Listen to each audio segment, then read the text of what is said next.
একদিন দুদিন নয়, গত 10 বছর ধরে কেন্দুগাড়ি, রথিনগেরিয়া ও আশপাশের গ্রামগুলোতে পানীয় জলের চরম সংকট। দীর্ঘ ভোগান্তির পর অবশেষে ক্ষোভে পথ অবরোধ গ্রামবাসীদের। ঝাড়গ্রাম জেলার গোপীবল্লভপুর 1 নম্বর ব্লকের লোহামেলিয়া এলাকায় 9 নম্বর রাজ্য সড়কের ওপর রাস্তায় নামে গ্রামবাসীরা। সকাল থেকেই নয়াগ্রাম গোপীবল্লভপুর সংযোগকারী গুরুত্বপূর্ণ সড়ক অবরোধ করে বিক্ষোভ দেখান স্থানীয় বাসিন্দারা। বিক্ষোভকারীদের অভিযোগ, প্রতিনিয়ত সমস্যার কথা প্রশাসন, পঞ্চায়েত স্তরে জানানো হলেও কোনো সুরাহা হয়নি। অভিযোগ, এলাকায় বহুবার জল সরবরাহ প্রকল্পের ঘোষণা হলেও বাস্তবে তার কোনো কার্যকরী পদক্ষেপ নেওয়া হয়নি। ফলে দিনের পর দিন জলের জন্য হাহাকার চলছে। বিডিও অফিসে জানিয়েছি আর প্রধানকে বলেছি, প্রধান বলল পরে হবে। কি চাইছেন আপনারা? আমাদের যেমন জল দরকার, জলের সমস্যা আমাদের, সেই জন্য জলের জন্য। আমাদের এখানে কোনো সাবমার্শাল নেই, কুয়ো থেকে জল খাচ্ছি, খাল থেকে জল খাচ্ছি, কুয়োতে কত নোংরা আবর্জনা পড়ে থাকছে, সেগুলো জল খেয়ে আমরা আছি। আর কতদিন থাকবো, সেই জন্য আমরা পদবরোধ করে রেখেছি।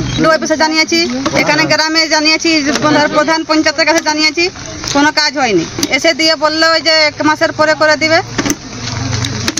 1 মাস 2 মাস টাইম লেগেছে বলেছে। যদি না হয় তখন আবার যদি না হয় তাহলে আমরা আবার দ্বিতীয়বার এখানে পদবরোধ করে রাখবো। হ্যাঁ, 2 মাসের জন্য আমার কি করে চলবো? এখন 2 মাস কি করে চলবো আমরা? কি চাইছেন আপনারা? আমাদের জলের রেমিডিয়েটটা জলের ইয়েটা হয়ে যায়। অবরোধ ঘিরে চরম উত্তেজনার সৃষ্টি হয়। খবর পেয়ে গোপীবল্লভপুর থানার পুলিশ দ্রুত ঘটনাস্থলে পৌঁছয়। মাস 2-এর মধ্যেই জল সংকট মিটে যাবে, প্রশাসনিক স্তরে মিলেছে আশ্বাস। তবে সমস্যা না মিটলে ফের অবরোধ, বিক্ষোভের হুঁশিয়ারি দিয়ে রাখল গ্রামবাসীরা। এখন দেখার কতদিনে মেটে জলের সমস্যা। ঝাড়গ্রাম থেকে বিদেশ বেরার রিপোর্ট, ক্যালকাটা নিউজ।